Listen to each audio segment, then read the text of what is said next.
Finally देखिए friends, आप लोगों का रिजल्ट आ चुका है। वो बात अलग की है कि कुछ लेट से आप लोग अपना रिजल्ट देख पाए। क्योंकि जो सर्वर प्रॉब्लम थी वो बहुत ज़्यादा थी और इतना बिजी सर्वर हो गया कि आप लोग अपना रिजल्ट टाइम से नहीं देख पाए। चलिए कोई बात नहीं, अब तो आप लोगों ने अपना रिजल्ट देख ही लिया होगा।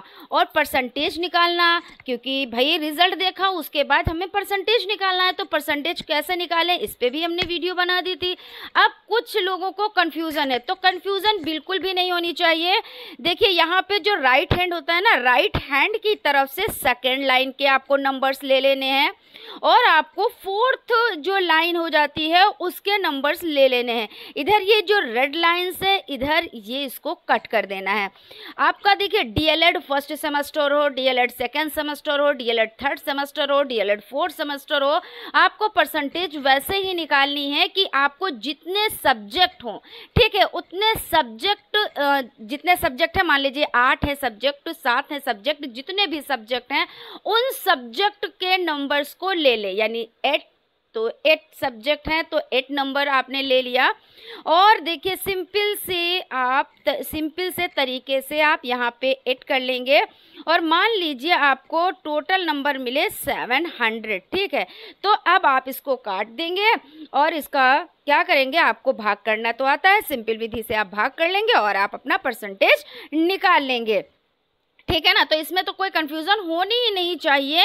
दूसरी बात, कुछ कमेंट आ रहे हैं कि मैम हमारा एडमिट कार्ड खो गया, अब हम अपना रिजल्ट कैसे देखें। तो सिंपल सी बात है, पहली बात तो आपको अपना रोल नंबर याद होगा। चलिए भाई मान लें रोल नंबर नहीं भी याद है तब भी कोई इशू नहीं, कोई दिक्कत, कोई परेशानी वाली बात नहीं है। अब आपको क्या करना है, जो क्वेश्चन पेपर आपको मिलता है उस पर आपसे रोल नंबर और आपका नेम डलवाया जाता है। तो जब रोल नंबर है और जब आपको अपना रिजल्ट निकालना होता है तो क्या क्या चीज़ों की जानकारी वहाँ पे ली जाती है। तो आपका रोल नंबर हो जाता है, आपकी डेट ऑफ बर्थ, तो रोल नंबर आप वहाँ से ले लें और डेट ऑफ बर्थ, सिंपल तरीके से। उसके बाद जो फॉर्मेलिटीज़ होती है उसको कंप्लीट करें, जो भी डिमांड होती है, ठीक है ना, उसको आप कंप्लीट करेंगे और आपका रिजल्ट निकल आएगा।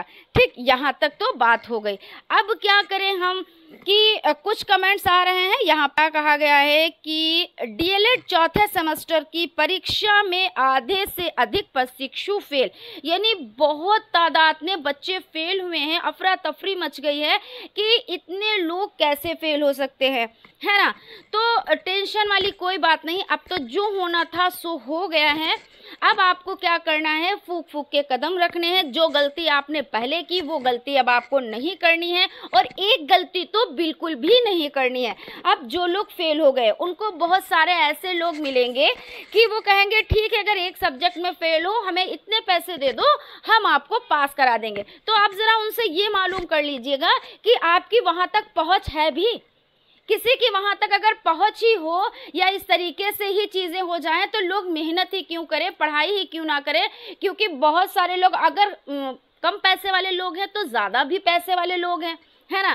तो पैसा ही देकर हर चीज़ हो जाए, मेहनत फिर कुछ मतलब कहते हैं ना कि मेहनत रंग लाएगी, तो मेहनत फिर रंग लाने की कोई बात ही नहीं, कहेंगे पैसा रंग लाएगा, है ना। तो ये चीज़ हो जाती है। तो इसमें बिल्कुल भी ना फंसे हैं इन लोगों के चंगुल में कि हाँ इतने पैसे हमें दे दीजिए, आप एक सब्जेक्ट में फेल हैं तो हम पास करवा देंगे, 2 सब्जेक्ट में आप फेल हैं तो हम पास करवा देंगे।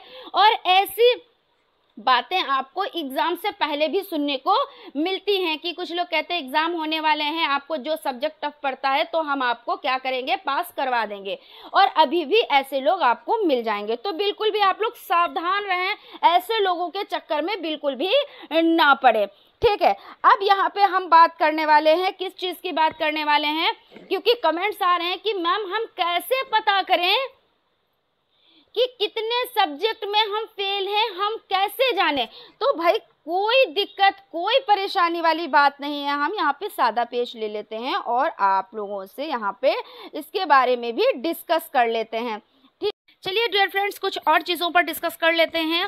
कुछ कमेंट्स आ रहे हैं, कुछ डाउट्स हैं, उनको क्लियर करना है, ठीक है ना।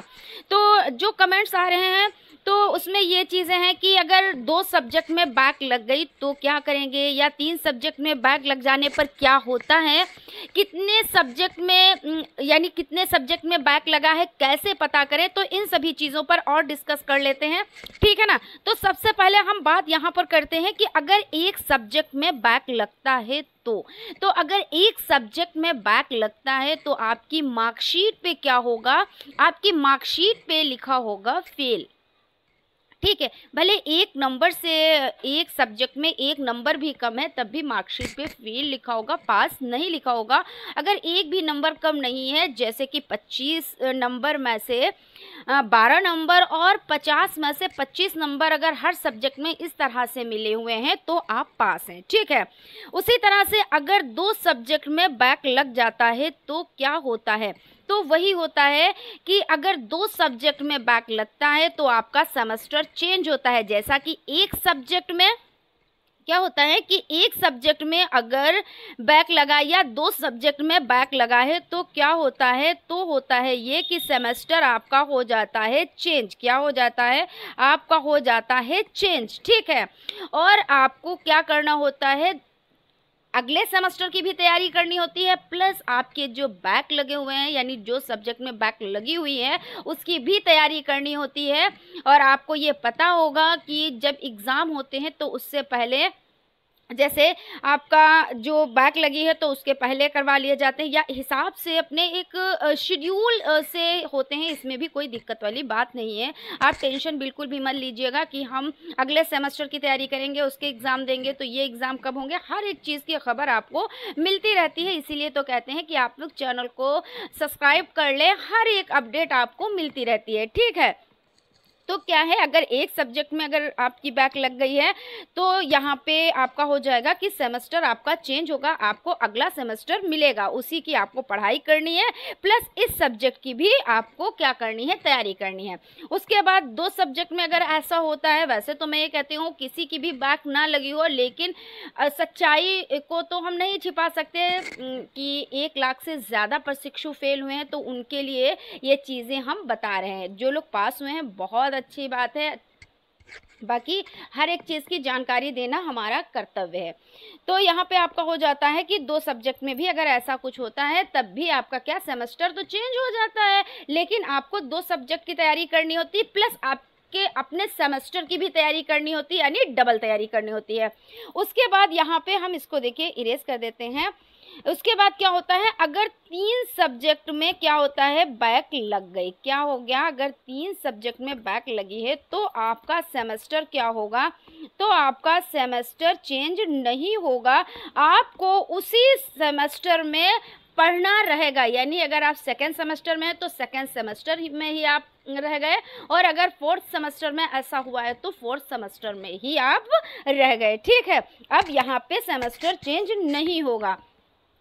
अब यहाँ पे हम बात कर लेते हैं कितने सब्जेक्ट में बैक लगा है कैसे पता करें, तो भाई सिंपल सी बात है, अभी हम इस पर डिस्कस कर चुके हैं, फिर एक बार हम चीज़ों को रिपीट किए देते हैं कि अगर आपको 25 में से 12 नंबर मिल गए हैं तो आप पास हैं। 50 में से अगर आपको 25 नंबर मिल गए हैं तो आप पास हो। इसके अलावा अगर इसमें 1 नंबर भी कम है तो आप पास नहीं हैं, इसमें भी अगर 1 नंबर भी कम है तो आप पास नहीं हैं। यानी 25 नहीं 24 नंबर हैं, 12 नहीं 11 नंबर हैं तो आप क्या हैं, तो आप पास नहीं है। तो इस तरह से पता कर पाएंगे कि आपके कितने सब्जेक्ट में बैक लगा है और कितने सब्जेक्ट में बैक नहीं लगा है।